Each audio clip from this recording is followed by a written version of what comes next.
chosen this program as your Thursday evening or almost evening program.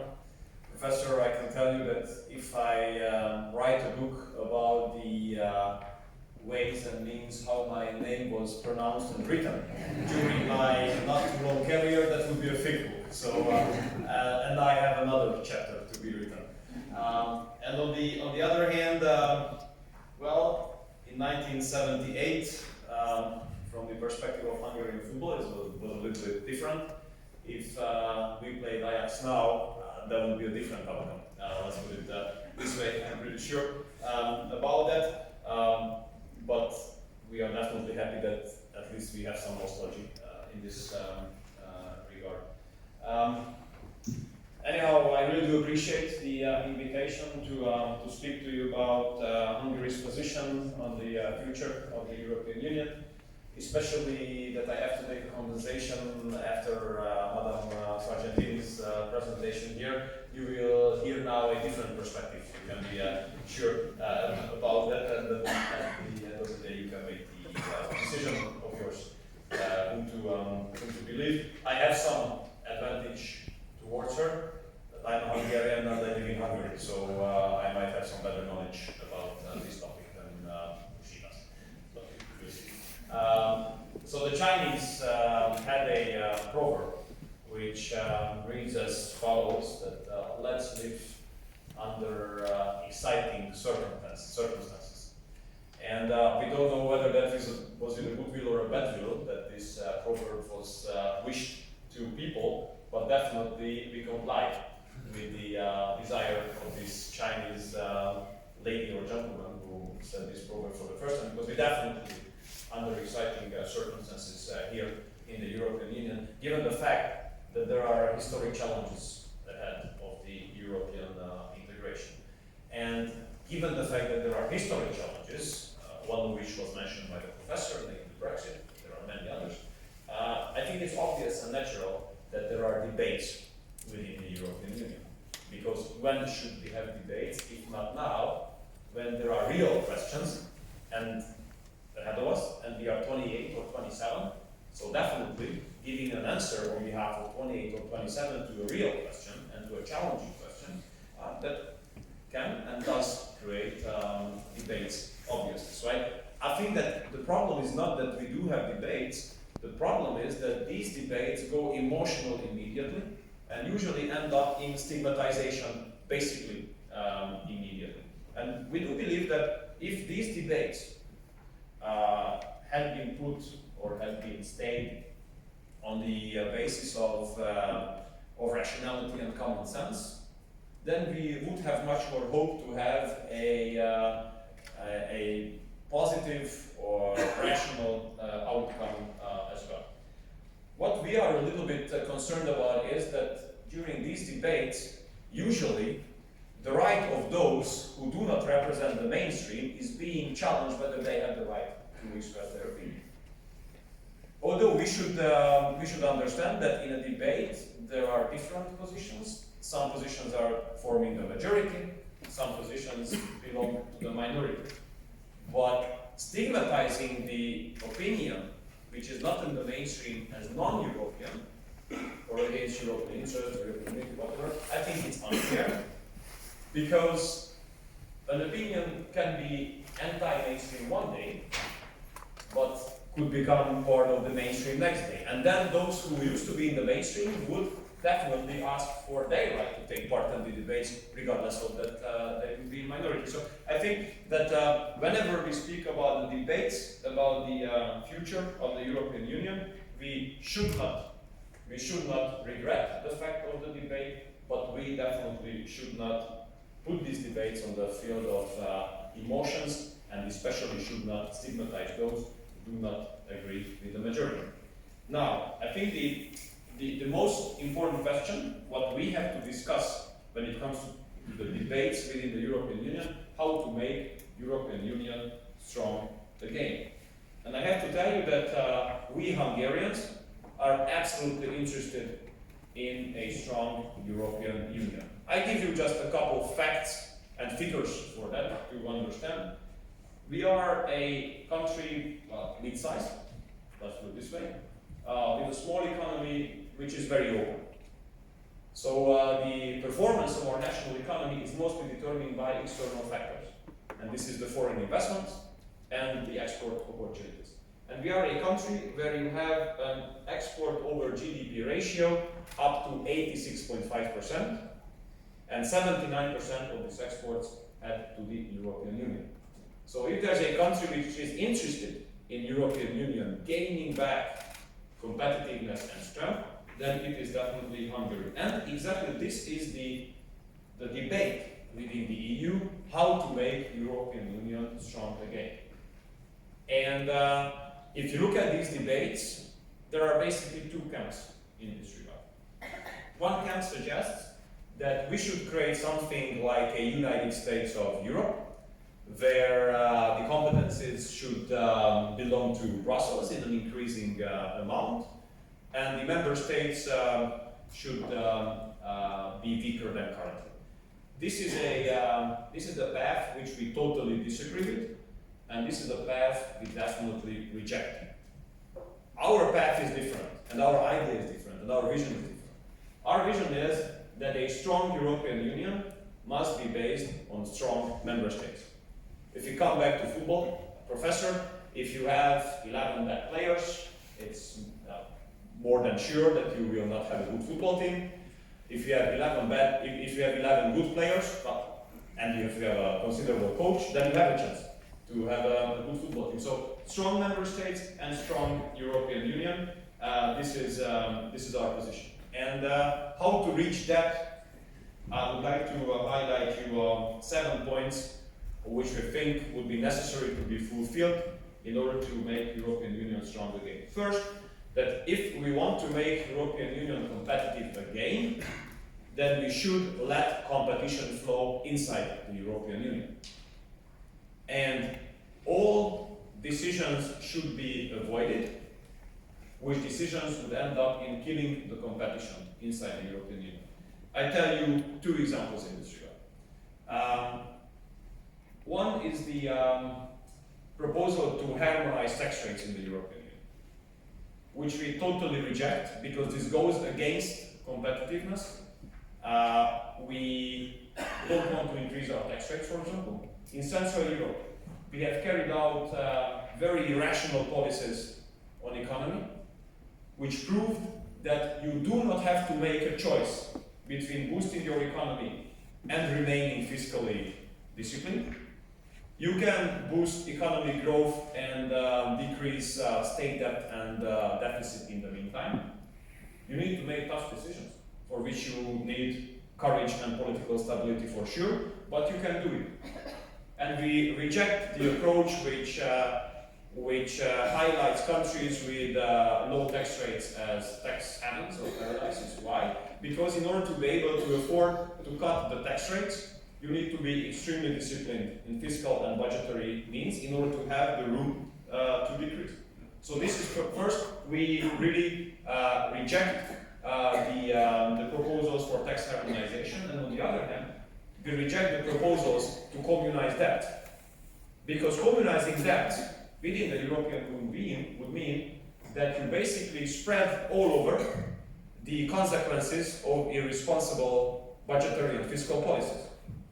We Hungarians proved to be successful in cutting our state debt for the last 9 continuous years, year by year, from 85% down to 68%, and our budget deficit from 7% to 1% within 9 years.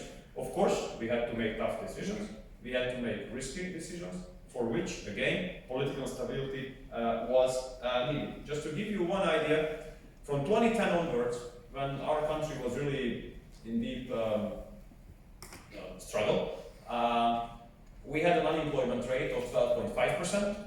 Now we have an unemployment rate of 3.3%. We used to be under IMF program, which we got rid of, and now we have the second highest growth rate of the EU, 5.2%. And the basis for this was a policy based on flat tax, the lowest tax rates of Europe, But once again, I would like to underline, in order to get there, you have to make very tough decisions. And that's why we don't agree with any kind of decisions which would avoid internal competition among the EU member states. The second point of mine is that we have to give back the security to the European people. And maybe this is the most debated point, because whenever it comes to migration, it comes to a very tough debate within the European Union. I'd like to make it clear here that, I guess you know it, we represent a very strong and very determined anti-migration policy in Hungary. And we made it very clear that we will not allow any illegal migrants to enter the territory of Hungary. And we maintain our right to make a decision around whom we allow to enter the territory of the country and with whom we would like to live together. We consider it as a sovereignty issue, we consider it as a national competence, and we will always respect the decisions of other countries regarding their own countries, but we expect others to respect our decisions regarding our own future as well. And we have the understanding that the massive illegal migratory flows represent a very, very strong security challenge, security risk. If you look at the figures regarding the terrorist attacks committed in the European Union by persons with a migratory background from 2015 onwards, 29 such attacks have been committed. Of course, when I speak about that next day or even the next minute, it is usually portrayed in media as if I had said that all migrants are terrorists, which I definitely didn't say. What I did say is that the massive and uncontrolled illegal migratory flows definitely provide the opportunity for terrorist organizations to send their terrorists all over the world much easier compared to a situation where the borders would be strictly protected. And in this regard, I have to tell you that we totally disagreed with and rejected the United Nations Global Compact on Migration, because that has put into consideration the rights or the interests only of those who are or will be on the road, but it did not take into consideration the rights of those who just simply would like to have a safe and secure life back at home. And this is exactly the point where we have the harshest debate. Our position is that migration is not a fundamental human right. But having a safe and secure life in your home is a fundamental human right. And if you cannot have a safe and secure life back at home, then you have the right to go to the first safe place, stay there temporarily, and go back to the place where you lived whenever the circumstances are given. This is our policy. We cannot consider anybody as a refugee who crosses a series of safe countries. We don't see any reason for anybody to violate the border between two safe countries.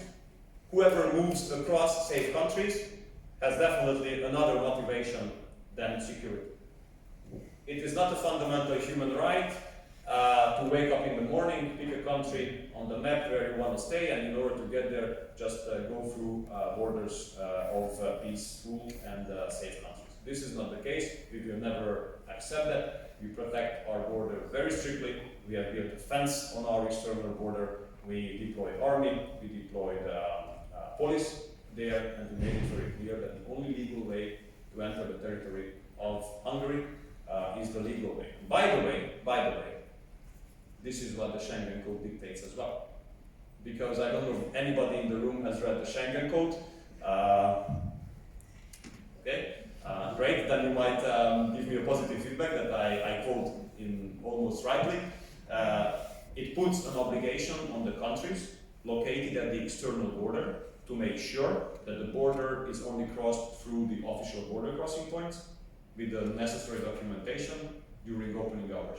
So this is what Schengen Code puts you as an obligation on you as a Schengen zone member, and we urge everybody to comply with that. So in this regard, I want to make sure again that our second point is that illegal migration should not be encouraged anymore.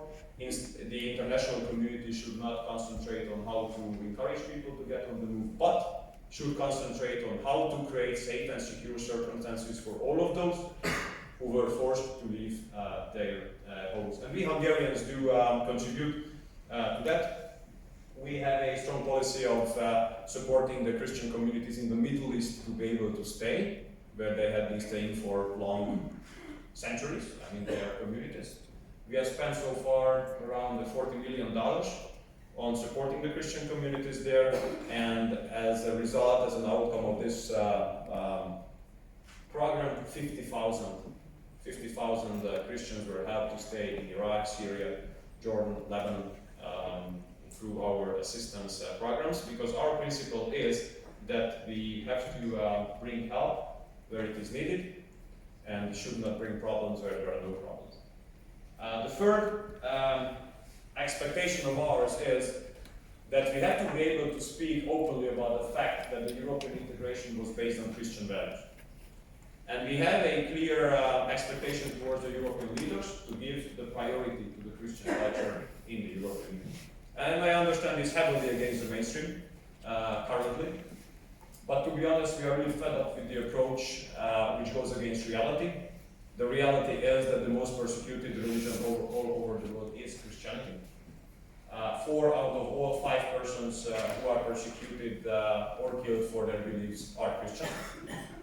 And we don't like the approach which suggests as if Christianophobia would be the last acceptable form of discrimination.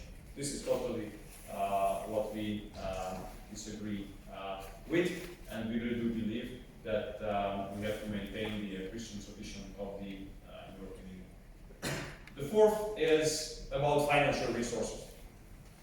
About multi-annual financial framework, we think that there should be a fair and fact-based debate about the financial resources here in the European Union. You are in Europe, you are here in a country which is a net contributor to the European Union. So I understand from staff, from my colleague, from Minister Bloch, that there's a heavy debate about this year, how much you are ready to pay, how much you are not ready to pay, how those use your money who are not beneficiaries, like my country, in the European Union. Let me say here something. The European funds and using the European funds are based on European rules. So in order to get European funds, you need to fulfill your obligations. Our most important obligations set out in the treaties was that we had to open our markets so the companies could come. Since we had struggled 40 years under communist regime, we didn't have accumulated capital. Hungarian companies were definitely not competitive, so when our market was open, foreign companies took over. Well, I'm a minister responsible for investments as well, so I'm always very happy when foreign companies come and make investments. We even finance them to come. We are not communists to envy the profit. We're happy when they reinvest and create new jobs. This is not a problem. And I have no problem with these companies making enormous profits on our markets, because that's the way how economy works. But just don't deny it. So when there's a discussion in the Western European, let's say, political arena about us Central Europeans as just taking the benefits of the European Union and using the money of the European Union, this is something which pisses us off, sorry to use this honest expression. Because the Western European companies makes enormous profits on our markets.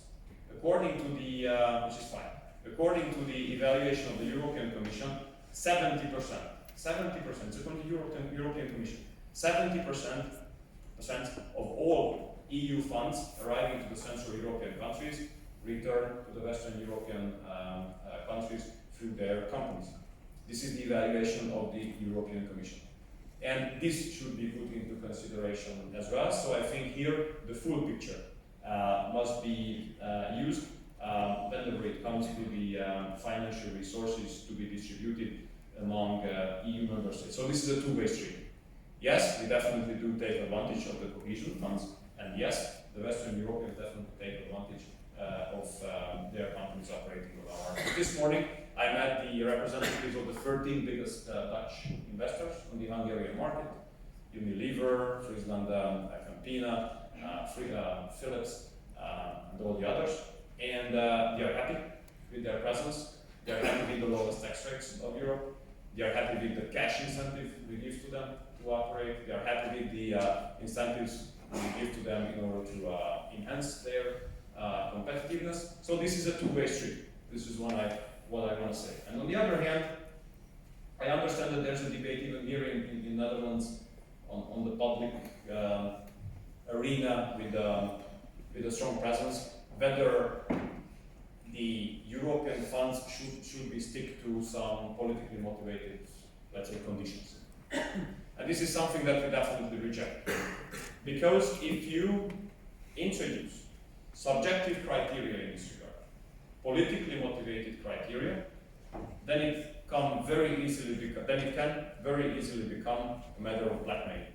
And this is something that we should avoid in order to keep the unity of the European Union. So, number 4, we would like to have a fair, open, honest, as I'm here, debate about the multi-annual financial framework. Now my 5th point is bringing back mutual respect to our debates. We Hungarians, representative of Hungary, representative of the Hungarian governments, we are usually confronted with political type of accusations. Whenever we meet, I always have to be faced with the criticism that there's a dictatorship being built in Hungary and the rule of law is in ruins. And then I usually ask my counterpart that, okay, I understand, but please tell me concretely, what's the problem? Tell me the measures, the laws, the procedures with which you have a problem. And tell me what you think is anti-democratic. And I give them hard times in this regard because usually I don't get an answer for them. Because, just accusing a country is something that we cannot accept. We have to reject that. Because if you accuse a country with the lack of democracy and lack of rule of law, what you do is that you insult the people. Because the people make a decision about who is in government, about who makes the decisions. And you deal with politics, I guess, a lot. And you must agree with me that if you spend like 8 years in office, you cannot find anything. And I guess you realize that we are not that kind who find anything about the vision, about the plans, about whatever. And for example, last year's election, just please approach to that from the democratic perspective. Like on last year's elections, national elections in Hungary, we spent 8 years in office before that. And then people turned up on these elections in a record number, 70%. And then we got a record support of almost 50% of the votes on our own. 40% more votes compared to the last elections in 2014, after spending 8 years in office. During the whole day, as it was obvious that we will break a record of turnout, the whole opposition was celebrating that this is the victory of democracy and now the people have shown what they want. And then after 7 o'clock, when the polling stations closed, so from 8 or 9 in the evening, when the results were started to be announced, then they said it's not a democracy. I mean, if the people go to vote and they vote in favor of not you, I don't think it's fair to say it's not democracy. So bashing the Hungarian people to make a bad decision about the future of their country is something that we cannot tolerate, to be honest. And yes, we do have a 2/3 majority in the parliament for the 3rd continuous term, which is usually considered as a dictatorship. But we have not won it on lottery. We have won it on elections. People went to vote, and they voted this way. And that's why I say that I think mutual respect should be returned to the international political debate, because we should leave it to the people in that given country to make a decision about the future of that country. You never heard me commenting like domestic issues in the Netherlands and anywhere else, because I don't think it would be my job. You Dutch citizens, you have an opinion about how things go here, and next time you go to elections, you will vote in a way whether you like or dislike what was happening, and this is your choice, your decision, which must be respected by everybody. So instead of this constant lecturing, accusations, judgment, allegations, I think it's much better to bring back a mutual respect to these debates and lead those debates on that basis. Now my sixth point is on enlargement, and I understand this is a popular topic here as well. I understand that we definitely don't share the vision regarding enlargement, but I myself, coming from a country which is directly a neighbor of the Western Balkan area, and I hope you believe me, as coming from the neighborhood, that that a credible European path of integration should be given to the countries there. Because if this is not the case, then we can lose a lot. In the Western Balkan countries, current governments make tremendous job in order to uphold the level of public support towards the European path. And believe me, in that part of Europe, it's not obvious. And in order to help these governments, and in order to keep these countries and their public opinion as pro-European integration, we should give positive feedback. And I can tell you that, according to our position at least, Serbia and Montenegro are definitely ready. I mean, they could be accepted anytime. And I think that was a very, very bad decision not to launch negotiations with the Albanians and the North Macedonians, because, believe me, after a while, their public will raise the question to the governments that why you make so many compromises, why you put so many efforts in this issue if you don't get positive feedback. And look, Serbia has joined now the Eurasian Economic Union just a couple of days ago. And whenever we foreign ministers come together, you know, it's once every month, we have this institution so-called, or format so-called Foreign Affairs Council. We meet once every month. When we come together and when the Western Balkans, the issue of Western Balkans is on the agenda, then most of my colleagues usually complain about other actors of global politics putting so much influence or wanting so much influence in that region. But then my question is, why do not we do so? Why do we complain about the Russians, Turkish, Americans, whoever, putting influence on that region? Why don't we enter this race? Why don't we offer them credible path of integration? And why don't we help them to come closer to the EU? Professor has spoken about Brexit. Well, there's always a moving target, let's put it this way. But you know, with Brexit, it is going to happen first time ever in the history of the European Union that when there's a change regarding the number of the member states, it's going to be a decrease. It has never happened before. Any time when there was a change in regarding the number of the member states, that was an increase. And I think we should come back to this path. And this is not going to be the most sophisticated sentence ever you heard from someone who deals with diplomacy, that the more we are, the stronger we are.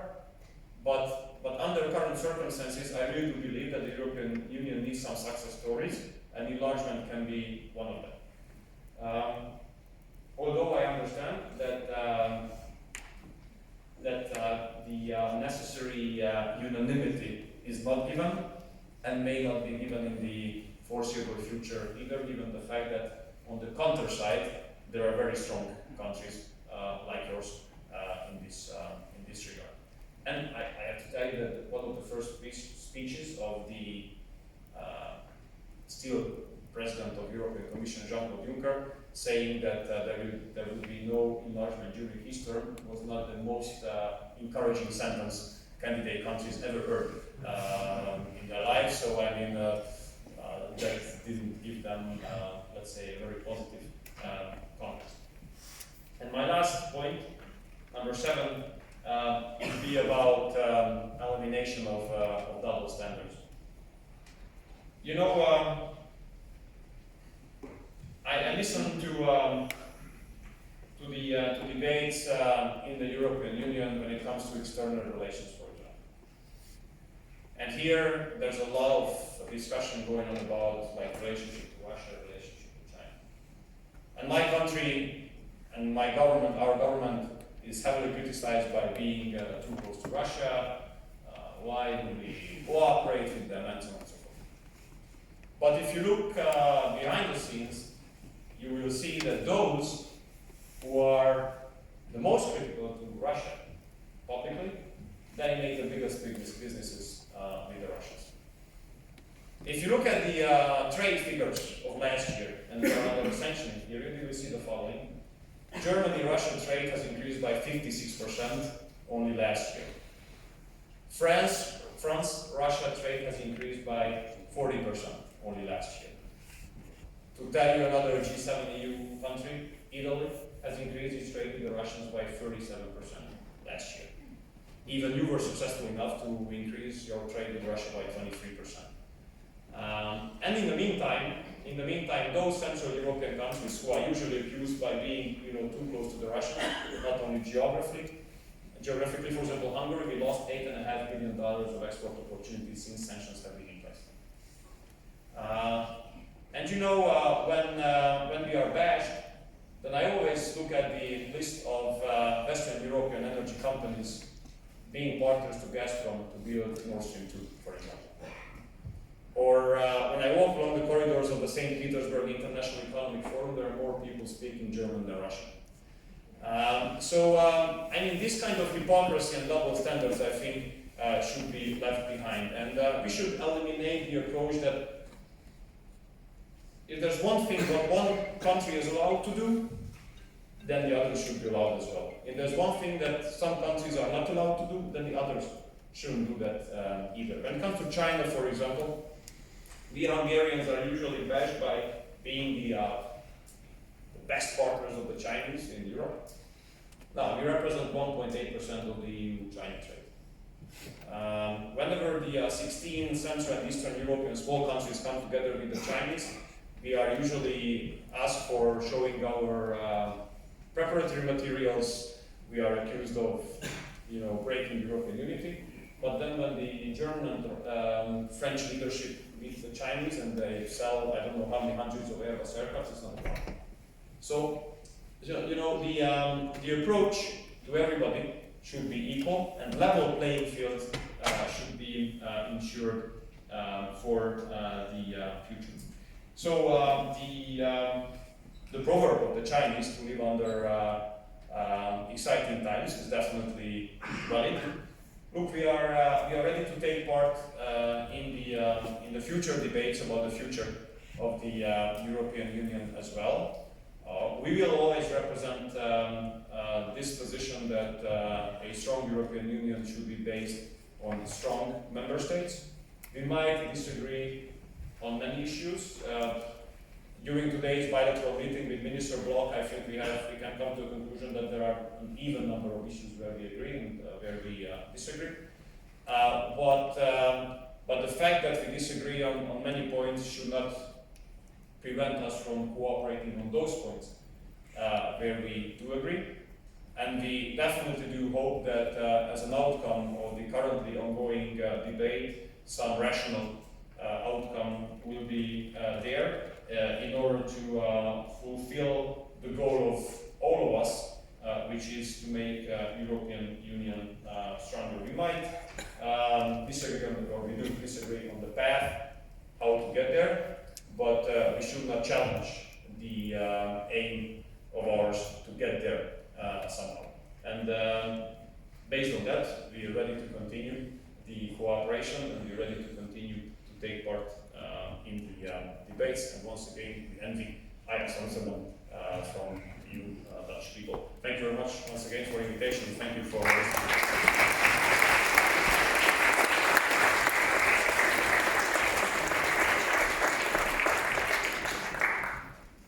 Minister, thank you very much for giving a very clear, well-structured and inspired talk about the respect of your country to the future of the European Union. You were willing to take questions. In view of the time, I have to insist when you ask questions, you need 3 conditions. 1 is you have to be brief, 2 you have to pose a question, and 3 out of politeness and courtesy, please introduce yourself briefly when you ask your question. Leo, could I ask you the microphone to gentleman in the first row? Jó estét kívánok, guten Abend. My name is Dénes Andrásvány. I'm an MA History student here at Leiden. Minister, your government supports the Minority Safe Pack initiative, which seeks to improve the protection of persons belonging to national minorities in the European Union, of which there are 50 million people, such as the Frisians in the Netherlands and the Hungarians in Transylvania. Can you explain why it's important to the future of the European Union that these 50 million people, according to FUAN, live not as second-class citizens, but as equal citizens? Köszönöm szépen. Thank you. You prefer to collect some questions, or If it is okay with you, that might fly. in the far right. This is the location. And from this perspective, it's far right. Okay, so thank you. My name is Alex. I'm a master student in International Relations and European Union Studies. I was just wondering, because it's publicly known that Hungary is not a staunch supporter of deepening of European integration. However, considering the widening of European integration, especially in the Western Balkans, like you just said, the position of Hungary is quite different, and it seems contradictory when you look at it at first, that deepening not so much, but widening is a different story for Hungary. So could you please elaborate on that position? Maybe a third question. Same corner. Same corner. Certainly. I think for Thank you, Minister, to be here. You touched many different points in half an hour from migration. Just introduce yourself in one place. I'm Francesco Schmidt. I'm a student from Italy here at an advanced master on international European human rights law. And I want to say that I share your view on the fact that it is so important to hear non-mainstream voices, to try to build a dialogue with them.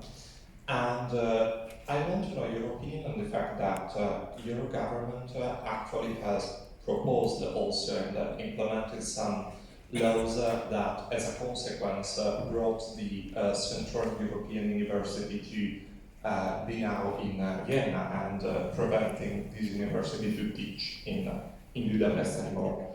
And I want to just know if you see any contradiction between these two principles. Thank you. Last question now from the gentleman in the back. You're the gentleman. Hi, thank you very much for your presentation. My name is Daniel Carter. I'm a PhD candidate at Leiden. Yeah, I was just wanted to build on the question that came from the person in front of me, which was about maybe the kind of double standards that you rally against in your 7 points. So you talk about how we should kind of respect the decision of member states to take actions by themselves voluntarily, for example, their reluctance or their sort of generosity when it comes to accepting refugees. But couldn't you not say that that should also apply to Western European countries if they want to take measures to integrate further between themselves, for example, France, Germany setting their own minimum corporate tax rates, etc.?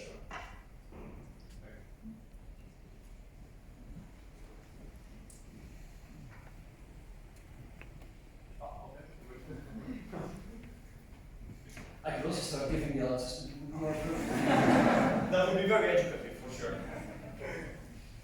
Thank you very much. Thank you for all the questions you have raised. First, on the national minorities. You know, we are a country which is definitely sensitive on this issue. As our country used to be 3 times bigger than it is currently, and then after the Second World War, 2/3 of the territories were attached to other countries. And with that, millions of Hungarians became citizens of other countries without moving 1 meter away where they had been living. There were even people, imagine this is Central European history, there were even people who never walked out from their own village but were citizens of 5 different countries. So we are very sensitive on that. We even do have black humor about ourselves sometimes, saying that we are the only country on earth which is bordered by itself. You know, because when you leave the country, you find Hungarians on the other side as well. And that's why for us, it's very, very important to have a constructive dialogue and a constructive relationship with all our neighbors. because for us it's important that that they deal with the Hungarians in a fair manner, and that's why I try to build a very constructive relationship with all of them, because what I know from the Hungarian minorities living on the other side of the border, that for them generally it's much better if there's a good relationship between the two countries than not having a good relationship. This is not a rocket science, of course. But that's why we look at the national minorities in the European Union as sources of strength instead of being sources of conflict. I give you one idea about one of the countries which is not yet member of the European Union, Serbia. With Serbia, we really had hostile relationship based on history. But after both administrations were ready to understand that together we can gain much more compared to when we are fighting with each other, we all have made the necessary compromises, which are not without risk, of course. We made the necessary compromises for which now the Hungarians living in Serbia enjoy much more rights compared to the Hungarians living in the other neighboring countries, regardless that they are EU member states. And with that, we created another source of strength for our bilateral relationship. That's why I think that if everybody, every nation, every country, every government, every administration look at minorities, national minorities, as sources of strength, that would strengthen the whole European Union, as it has strengthened Hungary and Serbia in this case as well. That's why we definitely support this movement. When it comes to the Central European University, thank you for raising this question, because there are many fake news around this issue. First, the Central European University is in Hungary, is in Budapest. They have a very nice building, a lot of students, accredited, and they can issue Hungarian diploma without a problem. They have moved the faculty to Vienna. They have established a faculty there. So it's a big lie that they have moved there, because they are in Budapest. They operate there in Budapest. They operate properly.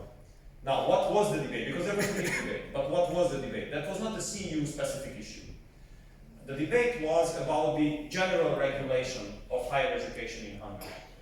This regulation says, regarding the foreign universities, let's put it this way, that a university is allowed to issue a graduation of another country only in case it has a school in that given country.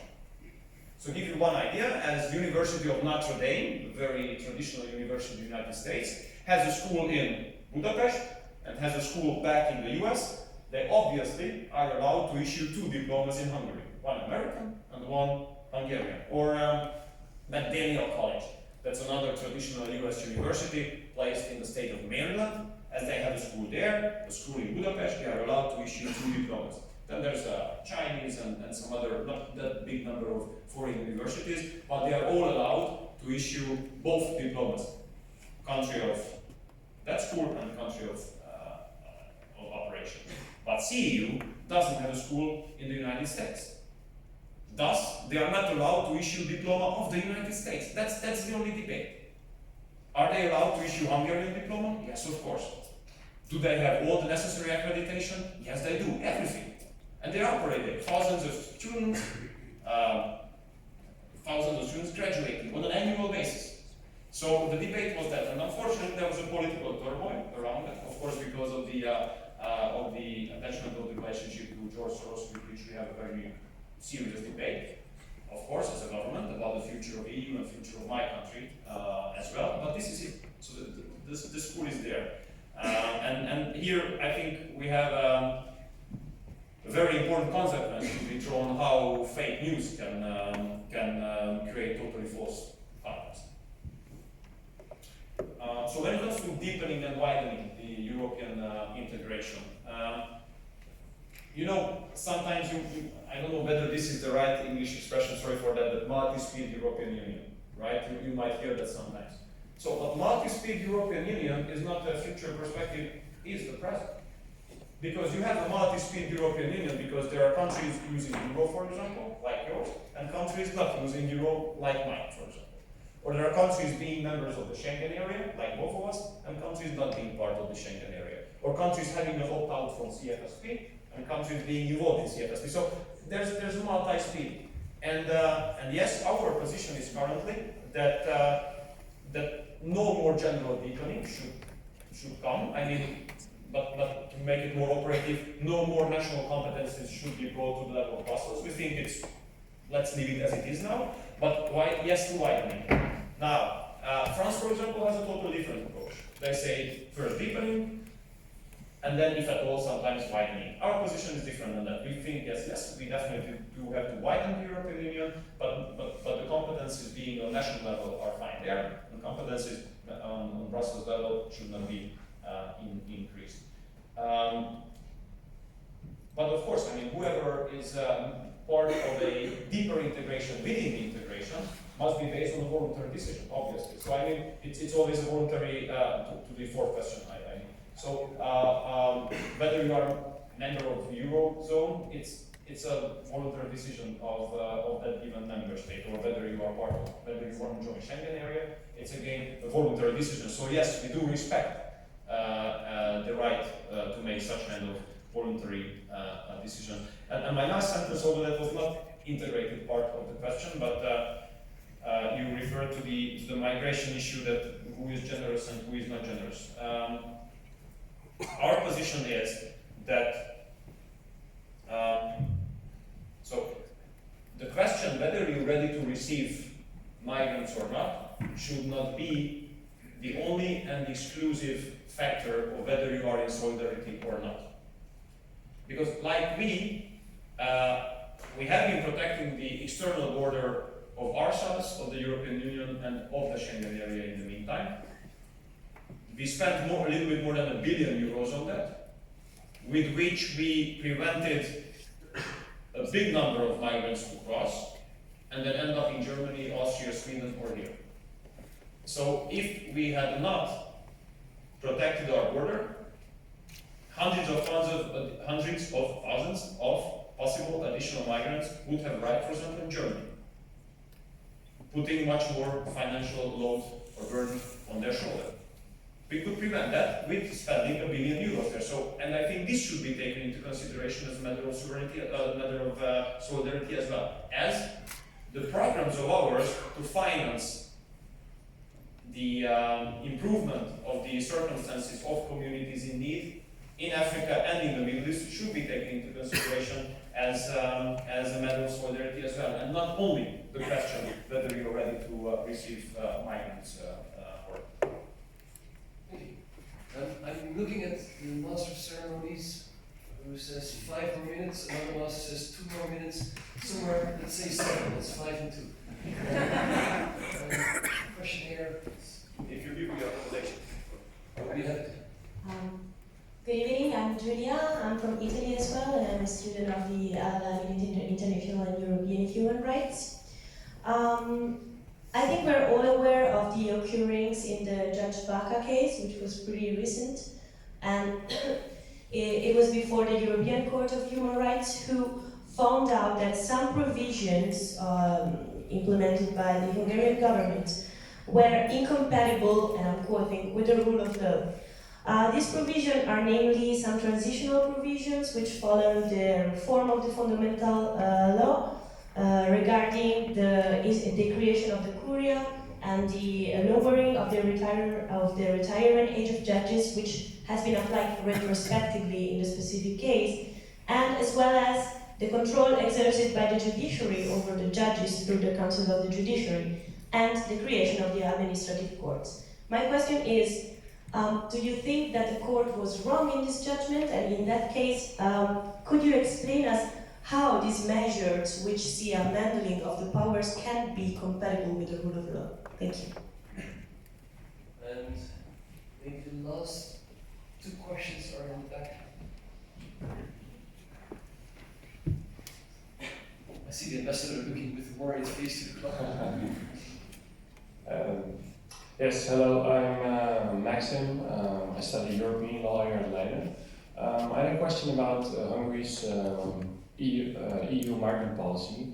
Because, as you said, Hungary isn't a fan of migrants entering the EU, and we put fences up, for example, to stop the flow. My question was about the countries on the frontiers, as it were, like, for example, Greece and Italy, that are currently already overburdened with migrants. One plan to deal with this was, for example, to redistribute migrants across the European Union, which Hungary, among other countries, didn't agree with. So my question is, what would Hungary's plan be to help overburdened countries such as Italy and Greece? I think would you pass the microphone to behind you? Hello, my name is Crystal and I'm a PhD candidate in Leiden University. I have a question more about your perspective or the Hungarian perspective of Europe, and then relating to how to make Europe strong again. You referred to the football metaphor, and I would like to continue on that. You said that we need strong member states. We need 11 strong players in order to form a team. But I was wondering, if you have 11 strong individual players, you will never win, because you need to work together as a team. And also what Africa General Sharpson said today in her opinion on the relegation. Solidarity is one of the main focus points of the European Union. So I was wondering, isn't it enough, or isn't it not enough to just have strong member states, but what do you think about the solidarity argument and to at least become a stronger union? Thank you. Thank you for your question. And then I can add that you're a football player yourself, so you... Yes, indeed. So. I think, Mr. Minister, we should leave it here as far as the questions are concerned. All right, here in the delegation building. Thank you for the questions. First on the judiciary, if you allow me. The issue of the administrative courts have been put off the agenda. So we understood the debate around that, we understood the concerns around that, we understood the criticism, and we took it off the agenda. So it's done. When it comes to the court case regarding Mr. Boppa, we have fulfilled the decision of the European Court, of course. Although you asked me whether I do agree or disagree, but it doesn't make a difference. I definitely disagree, but that's a court decision. What can you do?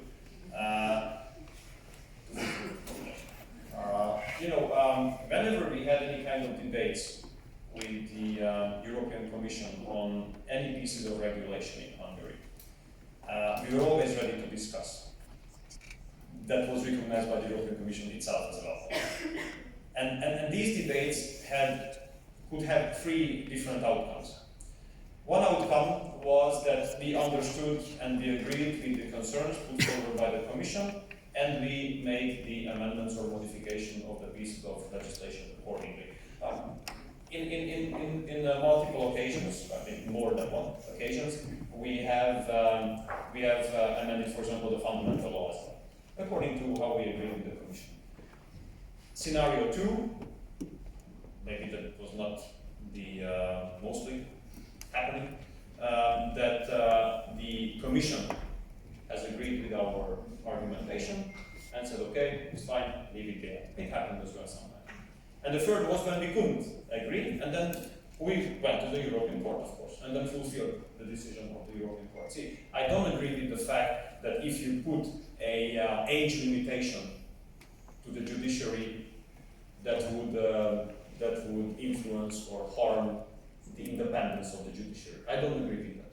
But the European Court made a decision, so we fulfill that, we pay the money. So that as there was a very similar decision of ours putting a salary cap on public administration, and that was challenged because of saying that this would influence the independence of the central bank, because with the salary cap, the salary of the central bank governor would have been dropped to, like, I don't know, to a small share of what used to be the salary. So I don't agree with these kind of positions, but we have to understand that if the European Court makes a decision, then it's there.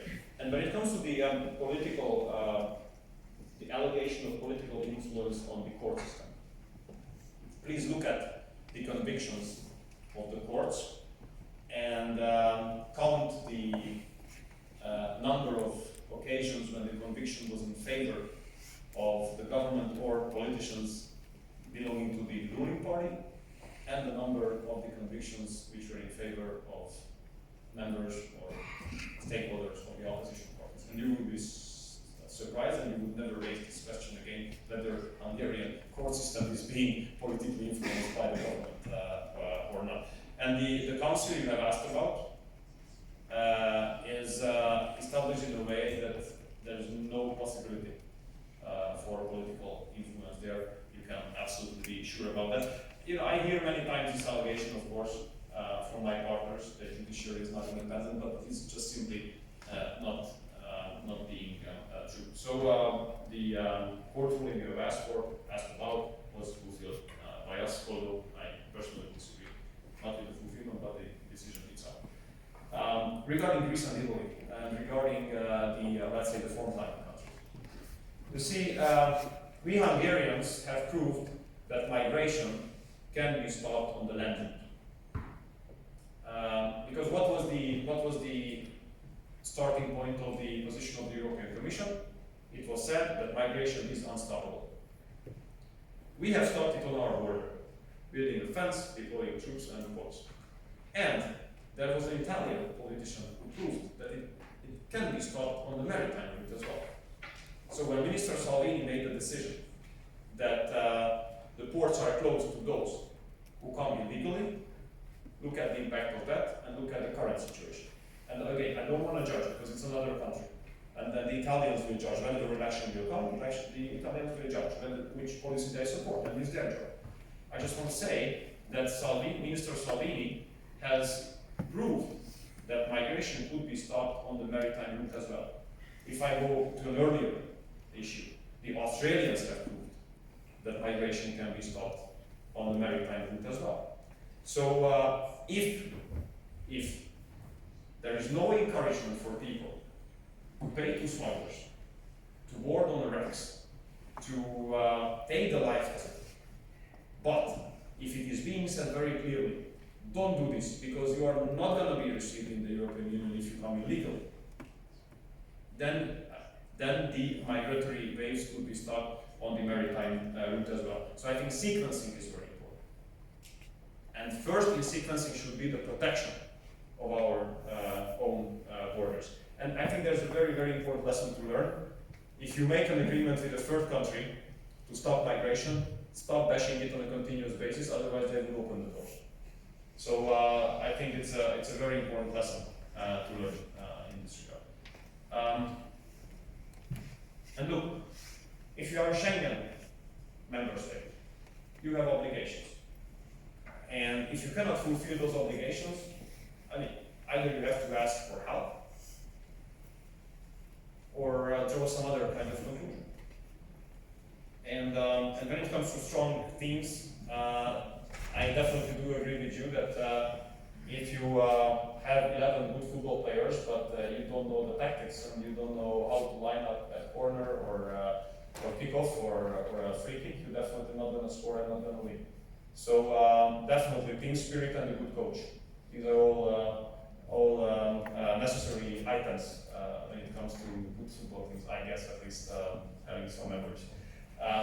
But speaking about the European Union, yes, I do agree that that the member states must be strong, and yes, there should be rules of the game, rules of operation. This is called European treaties, which should be respected by everybody. But I do believe that these European treaties should not be modified in a way that the competencies from the member states would be brought to Brussels. And I really do think that that the strong member states with a strong will to cooperate are the best basis for a strong European Union. Thank you very much, Mr. Minister. From my perspective, I can see that we have an interesting variation to the metaphor. We have one player, about 12 coaches sitting there looking their watches. So I think we have to bring this event to an end. I want to thank you for coming to Leiden. Thank you for your questions, Minister. But of course, Mr. Minister, you're the one who deserves most praise. Thank you for being with us, for sharing your views with us, for answering questions, some of which quite tough, but it was a pleasure to be here. In the beginning of your speech, you underlined the importance of debate, exchange of views. I couldn't agree more, which is why at this university we invite students to share their perspectives with us. You couldn't see this, but the audience can. We have this logo of the university, and since 1575 it says Presidium Libertatis, Bulwark of Freedom. And this is what we want to be a platform where different perspectives can be brought forward. In order to have a small token of our appreciation, I have present for you a book on the history of this university, which is actually called The Best of Liberty in the Best of Academic Traditions in Europe. Thank you very much for joining us.